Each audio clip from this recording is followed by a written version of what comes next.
Sir Arthur Conan Doyle, The Adventure of the Missing Three-Quarter, an audiobook narrated by David McCran.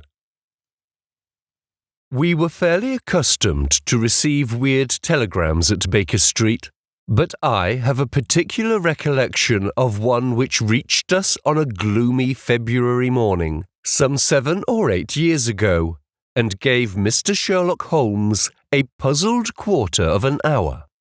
It was addressed to him and ran thus: "Please await me. Terrible misfortune. Right wing 3/4 missing. Indispensable tomorrow. Overton. Strand postmark and dispatched 10:36, said Holmes, reading it over and over.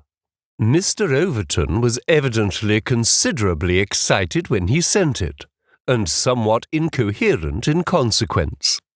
Well, he will be here, I dare say, by the time I have looked through the Times, and then we shall know all about it. Even the most insignificant problem would be welcome in these stagnant days." Things had indeed been very slow with us, and I had learned to dread such periods of inaction, for I knew by experience that my companion's brain was so abnormally active that it was dangerous to leave it without material upon which to work. For years I had gradually weaned him from that drug mania which had threatened once to check his remarkable career. Now I knew that under ordinary conditions he no longer craved for this artificial stimulus, but I was well aware that the fiend was not dead, but sleeping, and I have known that the sleep was a light one, and the waking near when in periods of idleness I have seen the drawn look upon Holmes's ascetic face and the brooding of his deep-set and inscrutable eyes. Therefore I blessed this Mr. Overton, whoever he might be, since he had come with his enigmatic message to break that dangerous calm which brought more peril to my friend than all the storms of his tempestuous life.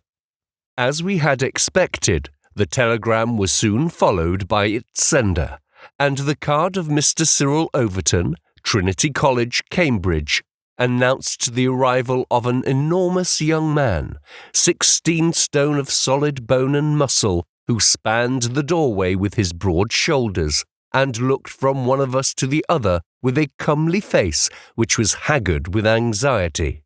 "Mr. Sherlock Holmes?" My companion bowed. "I've been down to Scotland Yard, Mr. Holmes. I saw Inspector Stanley Hopkins. He advised me to come to you. He said the case, so far as he could see, was more in your line than in that of the regular police." "Pray, sit down and tell me what is the matter." "It's awful, Mr. Holmes. Simply awful. I wonder my hair isn't grey. Godfrey Staunton. You've heard of him, of course. He's simply the hinge that the whole team turns on. I'd rather spare 2 from the pack and have Godfrey for my 3/4 line. Whether it's passing or tackling or dribbling, there's no one to touch him, and then he's got the head and can hold us all together. What am I to do? That's what I ask you, Mr. Holmes. There's Morehouse, first reserve, but he is trained as a half, and he always edges right in onto the scrum instead of keeping out on the touchline. He's a fine place kick, it's true, but then he has no judgment and he can't sprint for nuts. Why, Morton or Johnson, the Oxford Flyers, could romp round him. Stevenson is fast enough, but he couldn't drop from the 25 line, and a 3/4 who can't either punt or drop isn't worth a place for pace alone. No, Mr. Holmes, we are done unless you can help me to find Godfrey Staunton." My friend had listened with amused surprise to this long speech, which was poured forth with extraordinary vigour and earnestness, every point being driven home by the slapping of a brawny hand upon the speaker's knee. When our visitor was silent, Holmes stretched out his hand and took down letter S of his commonplace book. For once he dug in vain into that mine of varied information, "There is Arthur H. Staunton, the rising young forger," said he. "And there was Henry Staunton, whom I helped to hang. But Godfrey Staunton is a new name to me." It was our visitor's turn to look surprised. "Why, Mr. Holmes, I thought you knew things," said he. "I suppose, then, if you have never heard of Godfrey Staunton, you don't know Cyril Overton either." Holmes shook his head good-humouredly. "Great Scott!" cried the athlete. "Why, I was first reserve for England against Wales, and I've skippered the varsity all this year. But that's nothing. I didn't think there was a soul in England who didn't know Godfrey Staunton, the crack three-quarter, Cambridge, Blackheath, and 5 internationals. Good Lord, Mr. Holmes, where have you lived?" Holmes laughed at the young giant's naive astonishment. "Oh, you live in a different world to me, Mr. Overton, a sweeter and healthier one. My ramifications stretch out into many sections of society, but never, I am happy to say, into amateur sport, which is the best and soundest thing in England. However, your unexpected visit this morning shows me that even in that world of fresh air and fair play, there may be work for me to do.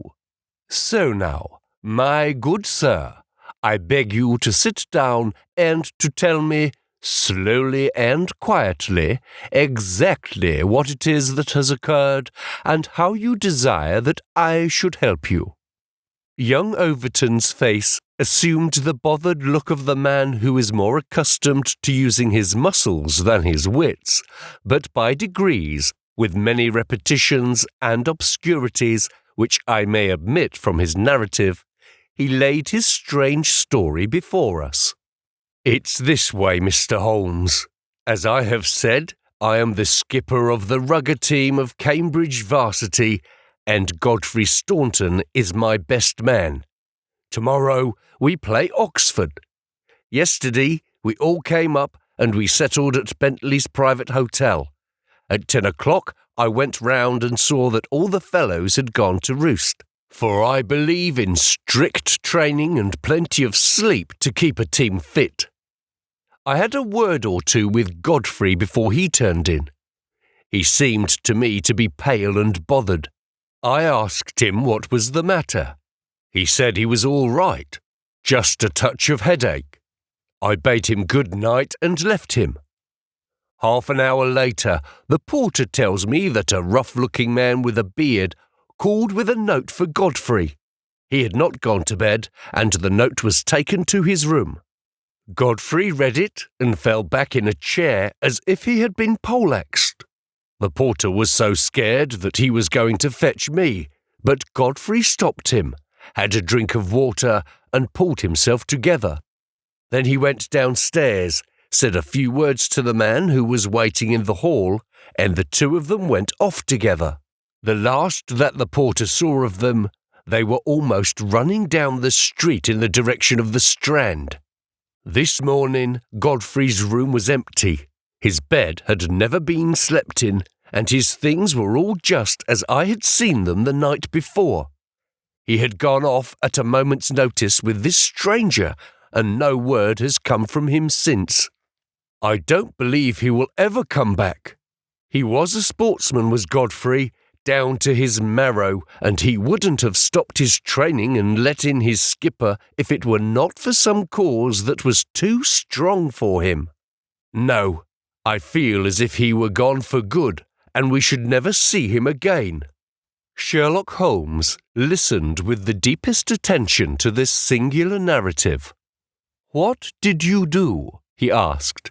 "I wired to Cambridge to learn if anything had been heard of him there. I have had an answer. No one has seen him." "Could he have got back to Cambridge?" "Yes, there is a late train, 11:15. "But, so far as you can ascertain, he did not take it?" "No, he has not been seen." "What did you do next?" "I wired to Lord Mount James." "Why to Lord Mount James?" "Godfrey's an orphan, and Lord Mount James is his nearest relative. His uncle, I believe. Indeed, this throws new light upon the matter. Lord Mount James is one of the richest men in England. So I've heard Godfrey say. And your friend was closely related? Yes, he was his heir, and the old boy is nearly 80. Cram full of gout, too. They say he could chalk his billiard cue with his knuckles. He never allowed Godfrey a shilling in his life, for he is an absolute miser, but it will all come to him right enough. Have you heard from Lord Mount James? No. What motive could your friend have in going to Lord Mount James? Well, something was worrying him the night before, and if it was to do with money, it is possible that he would make for the nearest relative who had so much of it, though from all I have heard, he would not have much chance of getting it. Godfrey was not fond of the old man. He would not go if he could help it. Well, we can soon determine that. If your friend was going to his relative, Lord Mount James, you have then to explain the visit of this rough-looking fellow at so late an hour, and the agitation that was caused by his coming. Cyril Overton pressed his hands to his head. I can make nothing of it, said he. Well, I have a clear day, and I shall be happy to look into the matter, said Holmes. I should strongly recommend you to make preparations for your match without reference to this young gentleman. It must, as you say, have been an overpowering necessity which tore him away in such a fashion, and the same necessity is likely to hold him away. Let us step round together to the hotel and see if the porter can throw any fresh light upon the matter. Sherlock Holmes was a past master in the art of putting a humble witness at his ease, and very soon, in the privacy of Godfrey Staunton's abandoned room, he had extracted all that the porter had to tell. The visitor of the night before was not a gentleman. Neither was he a working man.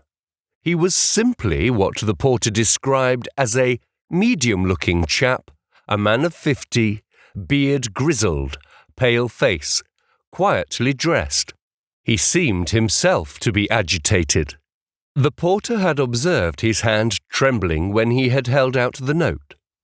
Godfrey Staunton had crammed the note into his pocket. Staunton had not shaken hands with the man in the hall. They had exchanged a few sentences, of which the porter had only distinguished the one word, time. Then they had hurried off in the manner described. It was 10:30 by the hall clock. Let me see, said Holmes, seating himself on Staunton's bed. You are the day porter, are you not? Yes, sir. I go off duty at 11. The night porter saw nothing, I suppose? No, sir. One theatre party came in late, no one else. Were you on duty all day yesterday? Yes, sir. Did you take any messages to Mr. Staunton? Yes, sir. One telegram. Ah, that is interesting. What o'clock was this? About 6. Where was Mr. Staunton when he received it? Here, in his room. Were you present when he opened it? Yes, sir. I waited to see if there was an answer. Well, was there? Yes, sir. He wrote an answer. Did you take it? No, he took it himself. But he wrote it in your presence? Yes, sir. I was standing by the door, and he with his back turned to the table. When he had written it, he said, All right, porter, I will take this myself. What did he write it with? A pen, sir. Was the telegraphic form one of these on the table? Yes, sir. It was the top one. Holmes rose. Taking the forms, he carried them over to the window and carefully examined that which was uppermost. It is a pity he did not write in pencil, said he, throwing them down again with a shrug of disappointment. As you have no doubt frequently observed, Watson, the impression usually goes through, a fact which has dissolved many a happy marriage. However, I can find no trace here. I rejoice, however, to perceive that he wrote with a broad-pointed quill pen, and I can hardly doubt that we will find some impression upon this blotting pad. Ah, yes, surely this is the very thing. He tore off a strip of the blotting paper and turned towards us the following hieroglyphic. It appeared to be like an ancient text of 8 words. Cyril Overton was much excited. "Hold it to the glass," he cried. "That is unnecessary," said Holmes. "The paper is thin, and the reverse will give the message. Here it is." He turned it over, and we read a scribbled sentence with some legible words. "So, that is the tail end of the telegram which Godfrey Staunton dispatched within a few hours of his disappearance. There are at least 6 words of the message which have escaped us. But what remains? Stand by us for God's sake. Proves that this young man saw a formidable danger which approached him, and from which someone else could protect him. Us, mark you, another person was involved. Who should it be but the pale-faced, bearded man who seemed himself in so nervous a state? What, then, is the connection between Godfrey Staunton and the bearded man? And what is the third source from which each of them sought for help against pressing danger? Our inquiry has already narrowed down to that. We have only to find whom that telegram is addressed, I suggested. Exactly, my dear Watson. Your reflection, though profound, had already crossed my mind. But I dare say it may have come to your notice that, counterfoil of another man's message, there may be some disinclination on the part of the officials to oblige you. There is so much red tape in these matters. However, I have no doubt that with a little delicacy and finesse, the end may be attained. Meanwhile, I should like in your presence, Mr. Overton, to go through these papers which have been left upon the table. There were a number of letters, bills, and notebooks, which Holmes turned over and examined with quick, nervous fingers and darting, penetrating eyes. "Nothing here," he said at last. "By the way, I suppose your friend was a healthy young fellow, nothing amiss with him?" "Sound as a bell." "Have you ever known him ill?" "Not a day. He has been laid up with a hack, and once he slipped his kneecap, but that was nothing. Perhaps he was not so strong as you suppose. I should think he may have had some secret trouble. With your assent, I will put 1 or 2 of these papers in my pocket, in case they should bear upon our future inquiry." "One moment," cried a querulous voice, and we looked up to find a queer little old man, jerking and twitching in the doorway. He was dressed in rusty black, with a very broad-brimmed top hat and a loose white necktie, the whole effect being that of a very rustic parson or of an undertaker's mute. Yet, in spite of his shabby and even absurd appearance, his voice had a sharp crackle and his manner a quick intensity which commanded attention. "Who are you, sir, and by what right do you touch this gentleman's papers?" he asked. "I am a private detective, and I am endeavouring to explain his disappearance." "Oh, you are you? And who instructed you, eh?" "This gentleman, Mr. Staunton's friend, was referred to me by Scotland Yard." "Who are you, sir?" "I am Cyril Overton." "Then it is you who sent me a telegram. My name is Lord Mount James. I came round as quickly as the Bayswater bus would bring me. So you have instructed a detective?" "Yes, sir." "And are you prepared to meet the cost?" "I have no doubt, sir, that my friend Godfrey, when we find him, will be prepared to do that." "But if he is never found, answer me that." "In that case, no doubt his family—" "Nothing of a sort, sir!" screamed the little man. Don't look to me for a penny, not a penny. You understand that, Mr. Detective? I am all the family that this young man has got, and I tell you that I am not responsible. If he has any expectations, it is due to the fact that I have never wasted money, and I do not propose to begin to do so now. As to those papers with which you are making so free, I may tell you that in case there should be anything of any value among them, you will be held strictly to account for what you do with them." "Very good, sir," said Sherlock Holmes. "May I ask, in the meanwhile, whether you have yourself any theory to account for this young man's disappearance?" "No, sir, I have not. He is big enough and old enough to look after himself, and if he is so foolish as to lose himself, I entirely refuse to accept the responsibility of hunting for him."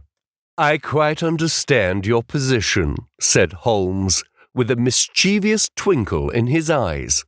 "Perhaps you don't quite understand mine. Godfrey Staunton appears to have been a poor man. If he has been kidnapped, it could not have been for anything which he himself possesses. The fame of your wealth has gone abroad, Lord Mount James, and it is entirely possible that a gang of thieves have secured your nephew in order to gain from him some information as to your house, your habits, and your treasure." The face of our unpleasant little visitor turned as white as his neckcloth. "Heavens, sir, what an idea! I never thought of such villainy. What inhuman rogues there are in the world! But Godfrey is a fine lad, a staunch lad. Nothing would induce him to give his old uncle away. I'll have the plate moved over to the bank this evening. In the meantime, spare no pains, Mr. Detective. I beg you to leave no stone unturned to bring him safely back. As to money, well, so far as a fiver or even a tenner goes, you can always look to me." Even in his chastened frame of mind, the noble miser could give us no information which could help us, for he knew little of the private life of his nephew. Our only clue lay in the truncated telegram, and with a copy of this in his hand, Holmes set forth to find a second link for his chain. We had shaken off Lord Mount James, and Overton had gone to consult with the other members of his team over the misfortune which had befallen them. There was a telegraph office at a short distance from the hotel. We halted outside it. "It's worth trying, Watson," said Holmes. "Of course, with a warrant we could demand to see the counterfoils, but we have not reached that stage yet. I don't suppose they remember faces in so busy a place. Let us venture it." "I am sorry to trouble you," said he, in his blandest manner, to the young woman behind the grating. "There is some small mistake about a telegram I sent yesterday. I have had no answer, and I very much fear that I must have omitted to put my name at the end. Could you tell me if this was so?" The young woman turned over a sheaf of counterfoils. "What o'clock was it?" she asked. "A little after 6. "Whom was it to?" Holmes put his finger to his lips and glanced at me. "The last words in it were, 'For God's sake,'" he whispered confidentially. "I'm very anxious at getting no answer." The young woman separated one of the forms. "This is it. There is no name," she said, smoothing it out upon the counter. "Then that, of course, accounts for my getting no answer," said Holmes. "Dear me, how very stupid of me, to be sure. Good morning, miss, and many thanks for having relieved my mind." He chuckled and rubbed his hands when we found ourselves in the street once more. "Well?" I asked. "We progress, my dear Watson, we progress. I had 7 different schemes for getting a glimpse of that telegram, but I could hardly hope to succeed the very first time. And what have you gained? A starting point for our investigation." He hailed a cab. "King's Cross Station," said he. "We have a journey then?" "Yes. I think we must run down to Cambridge together. All the indications seem to me to point in that direction. Tell me, I asked, as we rattled up Gray's Inn Road, have you any suspicion yet as to the cause of the disappearance? I don't think that among all our cases I have known one where the motives are more obscure. Surely you don't really imagine that he may be kidnapped in order to give information against his wealthy uncle? I confess, my dear Watson, that does not appeal to me as a very probable explanation. It struck me, however, as being the one which was most likely to interest that exceedingly unpleasant old person. It certainly did that. But what are your alternatives? I could mention several. You must admit that it is curious and suggestive that this incident should occur on the eve of this important match, and should involve the only man whose presence seems essential to the success of the side. It may, of course, be a coincidence, but it is interesting. Amateur sport is free from betting, but a good deal of outside betting goes on among the public, and it is possible that it might be worth someone's while to get at a player as the ruffians of the turf get at a racehorse. There is one explanation. A second, very obvious one, is that this young man really is the heir of a great property, however modest his means may at present be. And it is not impossible that a plot to hold him for ransom might be concocted. These theories take no account of the telegram. Quite true, Watson. The telegram still remains the only solid thing with which we have to deal, and we must not permit our attention to wander away from it. It is to gain light upon the purpose of this telegram that we are now upon our way to Cambridge. The path of our investigation is at present obscure, but I shall be very much surprised if before evening we have not cleared it up or made a considerable advance along it. It was already dark when we reached the old university city. Holmes took a cab at the station and ordered the man to drive to the house of Dr. Leslie Armstrong. A few minutes later, we had stopped at a large mansion in the busiest thoroughfare. We were shown in, and after a long wait were at last admitted into the consulting room, where we found the doctor seated behind his table. It argues the degree in which I had lost touch with my profession that the name of Leslie Armstrong was unknown to me. Now I am aware that he is not only one of the heads of the medical school of the university, but a thinker of European reputation in more than one branch of science. Yet, even without knowing his brilliant record, one could not fail to be impressed by a mere glance at the man. The square, massive face, the brooding eyes under the thatched brows, and the granite moulding of the inflexible jaw. A man of deep character, a man with an alert mind, grim, ascetic, self-contained, formidable. So I read Dr. Leslie Armstrong. He held my friend's card in his hand, and he looked up with no very pleased expression upon his dour features. I have heard your name, Mr. Sherlock Holmes, and I am aware of your profession, one of which I by no means approve. In that, Doctor, you will find yourself in agreement with every criminal in the country, said my friend quietly. So far as your efforts are directed towards the suppression of crime, sir, they must have the support of every reasonable member of the community, though I cannot doubt that the official machinery is amply sufficient for the purpose.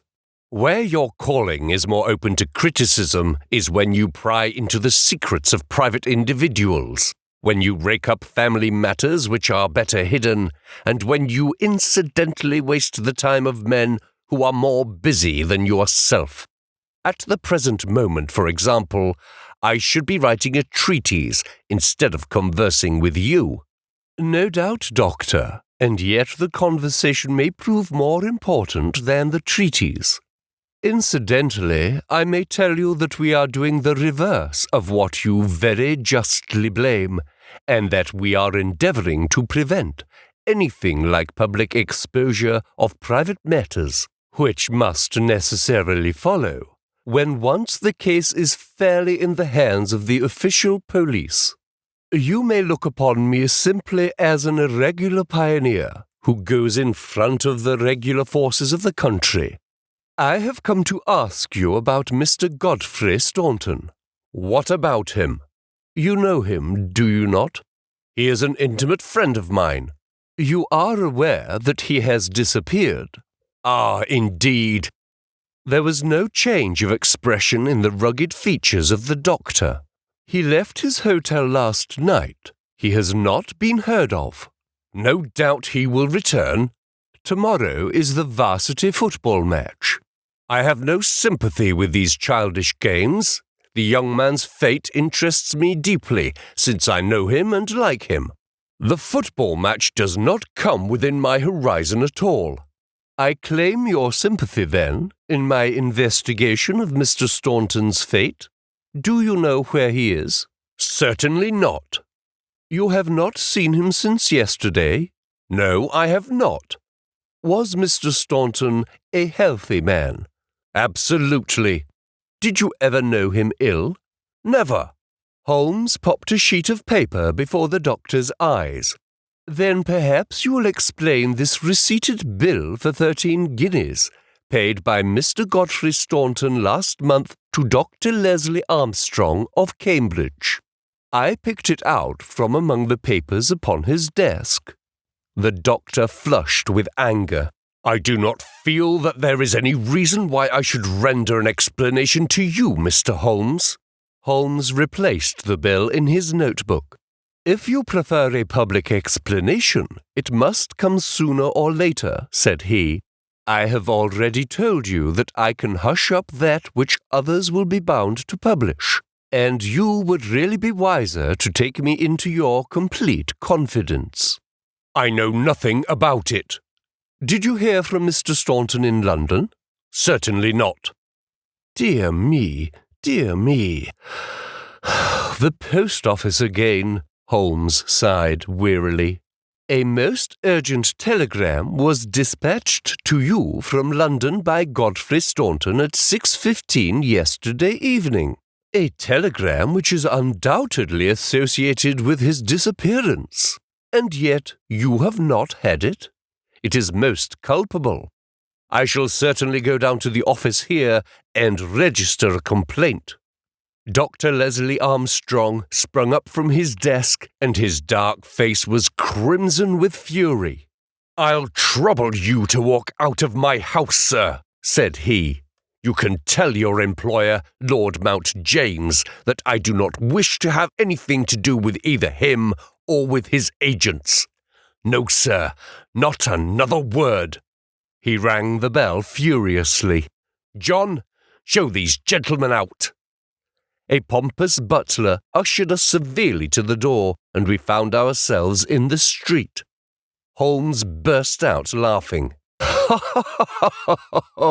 Dr. Leslie Armstrong is certainly a man of energy and character, said he. I have not seen a man who, if he turns his talents that way, was more calculated to fill the gap left by the illustrious Moriarty. And now, my poor Watson, here we are, stranded and friendless in this inhospitable town, which we cannot leave without abandoning our case. This little inn just opposite Armstrong's house is singularly adapted to our needs. If you would engage a front room and purchase the necessaries for the night, I may have time to make a few inquiries. These few inquiries proved, however, to be a more lengthy proceeding than Holmes had imagined, for he did not return to the inn until nearly 9 o'clock. He was pale and dejected, stained with dust and exhausted with hunger and fatigue. A cold supper was ready upon the table, and when his needs were satisfied and his pipe alight, he was ready to take that half-comic and wholly philosophic view which was natural to him when his affairs were going awry. The sound of carriage wheels caused him to rise and glance out of the window. A brougham and a pair of greys under the glare of a gas lamp stood before the doctor's door. "It's been out 3 hours," said Holmes. "Started at 6:30, and here it is back again. That gives a radius of 10 or 12 miles, and he does it once or sometimes twice a day. No unusual thing for a doctor in practice. But Armstrong is not really a doctor in practice. He is a lecturer and a consultant, but he does not care for general practice, which distracts him from his literary work. Why, then, does he make these long journeys, which must be exceedingly irksome to him, and who is it that he visits? His coachman? My dear Watson, can you doubt that it was to him that I first applied?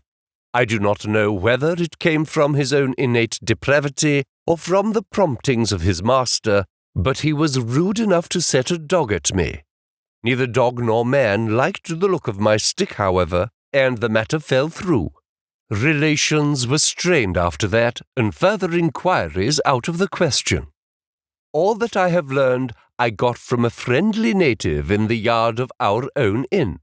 It was he who told me of the doctor's habits and of his daily journey. At that instant, to give point to his words, the carriage came round to the door. Could you not follow it? Excellent, Watson. You are scintillating this evening. The idea did cross my mind.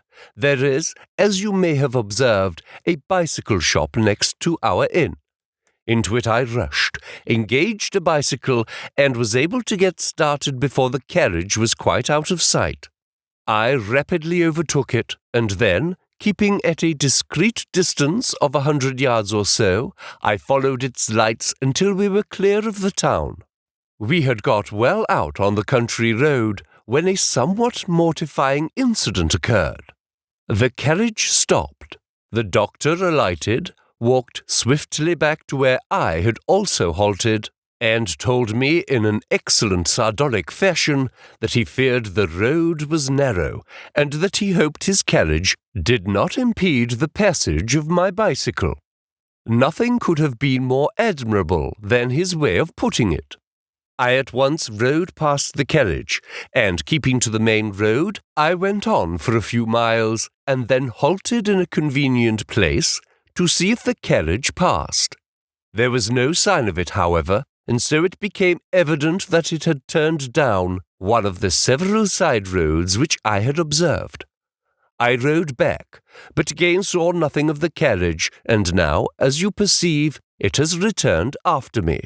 Of course, I had at the outset no particular reason to connect these journeys with the disappearance of Godfrey Staunton, and was only inclined to investigate them on the general grounds that everything which concerns Dr. Armstrong is at present of interest to us. But now that I find he keeps so keen a lookout upon anyone who may follow him on these excursions, the affair appears more important, and I shall not be satisfied until I have made the matter clear. We can follow him tomorrow, can we? It is not so easy as you seem to think. You are not familiar with Cambridgeshire scenery, are you? It does not lend itself to concealment. All this country that I have passed over tonight is as flat and clean as the palm of your hand, and the man we are following is no fool, as he very clearly showed tonight. I have wired to Overton to let us know any fresh London developments at this address, and in the meantime we can only concentrate our attention upon Dr. Armstrong, whose name the obliging young lady at the office allowed me to read upon the counterfoil of Staunton's urgent message.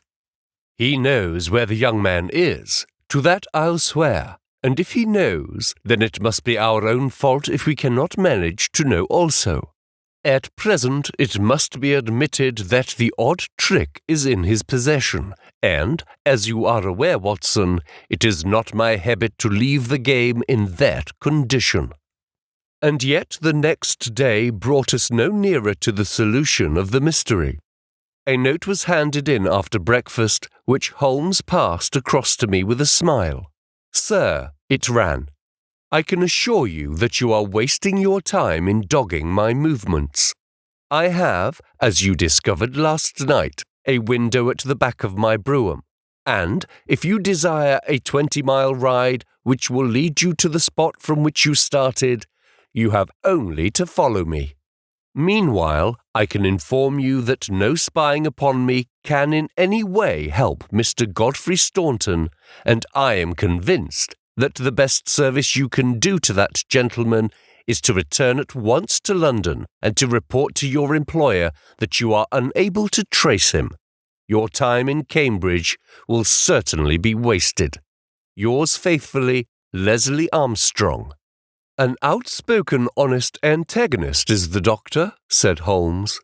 Well, well, he excites my curiosity, and I must really know before I leave him. His carriage is at his door now, said I. There he is stepping into it. I saw him glance up at our window as he did so. Suppose I try my luck upon the bicycle? No, my dear Watson. With all respect for your natural acumen, I do not think that you are quite a match for the worthy doctor. I think that possibly I can attain our end by some independent explorations of my own. I am afraid that I must leave you to your own devices, as the appearance of two inquiring strangers upon a sleepy countryside might excite more gossip than I care for. No doubt you will find some sights to amuse you in this venerable city, and I hope to bring back a more favourable report to you before evening. Once more, however, my friend was destined to be disappointed. He came back at night, weary and unsuccessful. I have had a blank day, Watson. Having got the doctor's general direction, I spent the day in visiting all the villages upon that side of Cambridge, and comparing notes with publicans and other local news agencies. I have covered some ground. Chesterton, Histon, Waterbeach, and Oakington have each been explored and have each proved disappointing. The daily appearance of a brougham and a pair could hardly have been overlooked in such sleepy hollows. The doctor has scored once more. Is there a telegram for me? Yes, I opened it. Here it is. Ask for Pompey from Jeremy Dixon, Trinity College. I don't understand it. Oh, it's clear enough. It is from our friend Overton, and is in answer to a question from me. I'll just send round a note to Mr. Jeremy Dixon, and then I have no doubt that our luck will turn. By the way, is there any news of the match? Yes, the local evening paper has an excellent account in its last edition. Oxford won by a goal and 2 tries. The last sentences of the description say, "The defeat of the Light Blues may be entirely attributed to the unfortunate absence of the crack international Godfrey Staunton, whose want was felt at every instant of the game. The lack of combination in the three-quarter line and their weakness both in attack and defence more than neutralised the efforts of a heavy and hard-working pack." Then our friend Overton's forebodings have been justified, said Holmes. Personally, I am in agreement with Dr. Armstrong, and football does not come within my horizon. Early to bed tonight, Watson, for I foresee that tomorrow may be an eventful day. I was horrified by my first glimpse of Holmes next morning, for he sat by the fire holding his tiny hypodermic syringe. I associated that instrument with the single weakness of his nature, and I feared the worst when I saw it glittering in his hand. He laughed at my expression of dismay and laid it upon the table. "Oh, no, my dear fellow, there is no cause for alarm. It is not upon this occasion the instrument of evil, but it will rather prove to be the key which will unlock our mystery. On this syringe I base all my hopes. I have just returned from a small scouting expedition, and everything is favourable.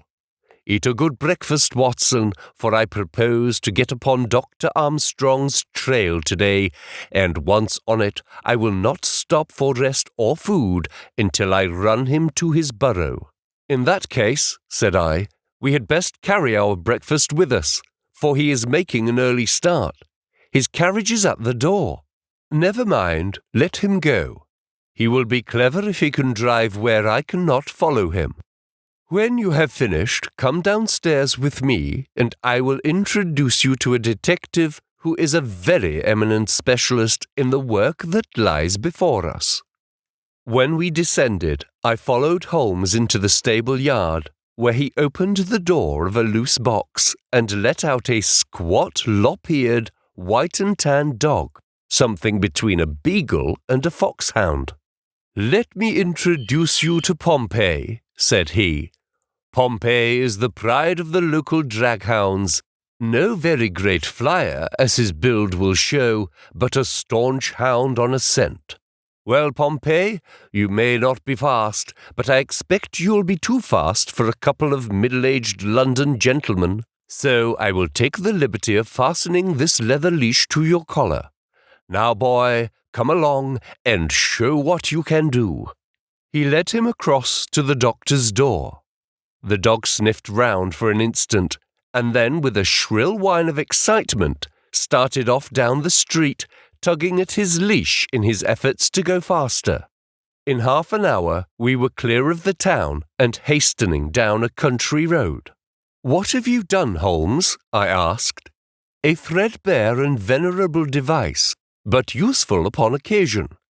I walked into the doctor's yard this morning and shot my syringe full of aniseed over the hind wheel. A draghound will follow aniseed from here to John O'Groats, and our friend Armstrong would have to drive through the cairn before he would shake Pompey off his trail. Oh, the cunning rascal!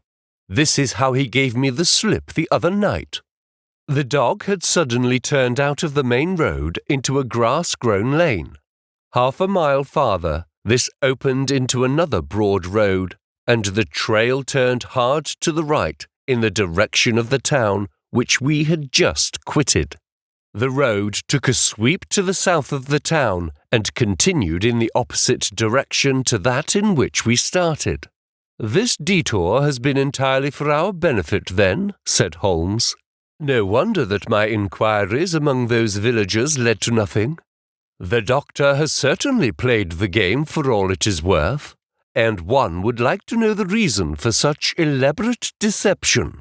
This should be the village of Trumpington to the right of us, and, by Jove, here is the brougham, coming round the corner. Quick, Watson, quick, or we are done."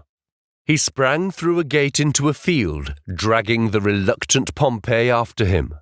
We had hardly got under the shelter of the hedge when the carriage rattled past.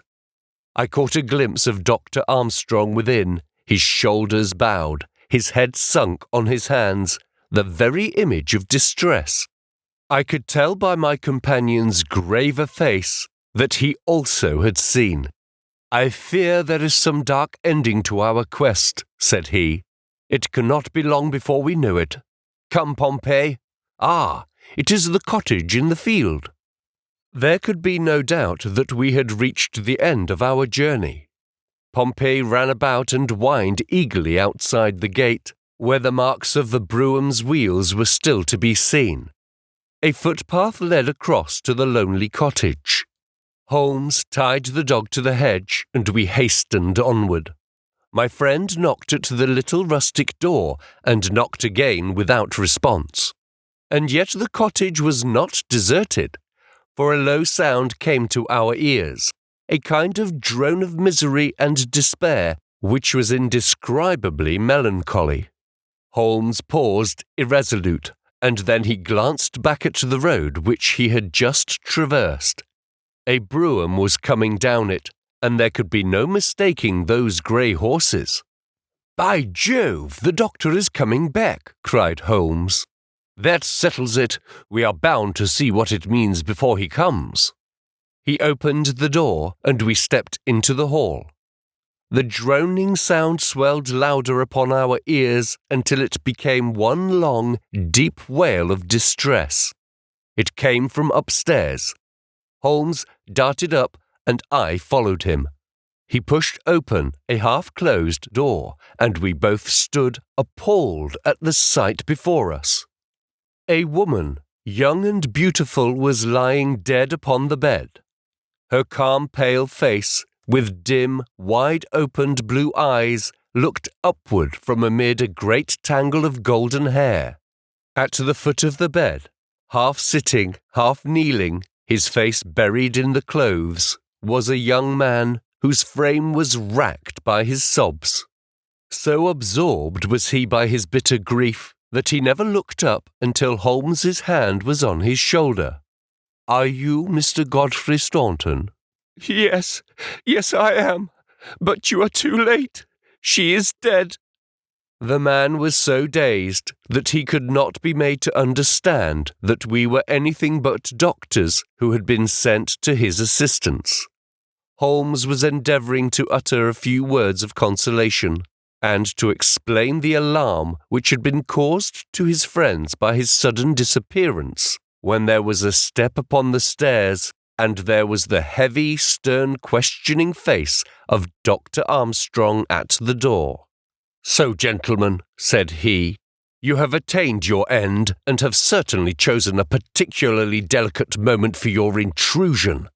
I would not brawl in the presence of death, but I can assure you that if I were a younger man, your monstrous conduct would not pass with impunity." "Excuse me, Dr. Armstrong. I think we are a little at cross purposes," said my friend, with dignity.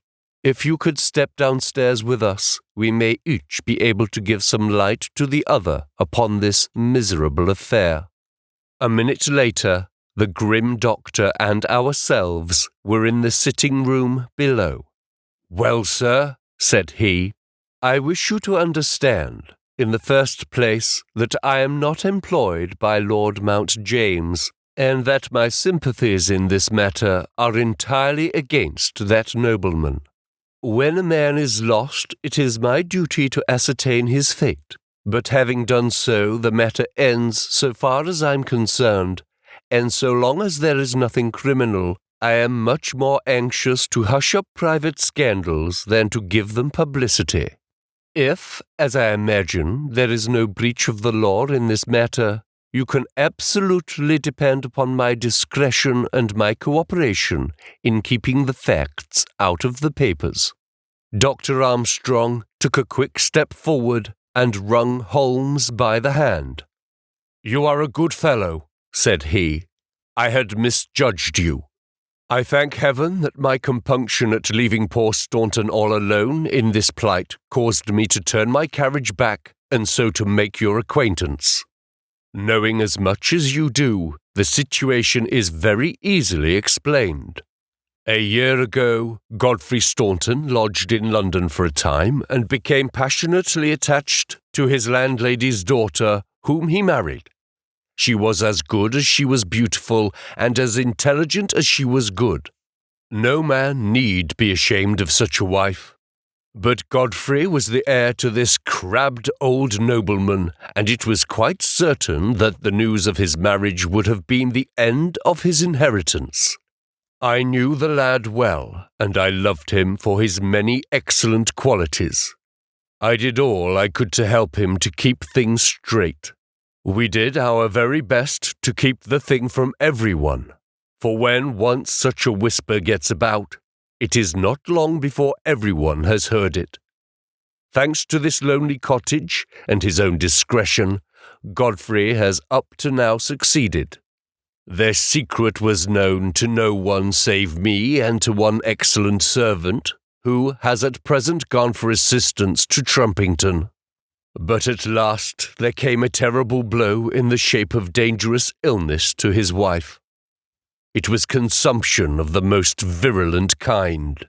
The poor boy was half crazed with grief, and yet he had to go to London to play this match, for he could not get out of it without explanations which would expose his secret. I tried to cheer him up by wire, and he sent me one in reply, imploring me to do all I could. This was the telegram which you appear in some inexplicable way to have seen. I did not tell him how urgent the danger was, for I knew that he could do no good here. But I sent the truth to the girl's father, and he very injudiciously communicated it to Godfrey. The result was that he came straight away in a state of bordering on frenzy, and he has remained in the same state, kneeling at the end of her bed, until this morning death put an end to her sufferings. That is all, Mr. Holmes, and I am sure that I can rely upon your discretion and that of your friend." Holmes grasped the doctor's hand. "Come, Watson," said he, and we passed from that house of grief into the pale sunlight of the winter day.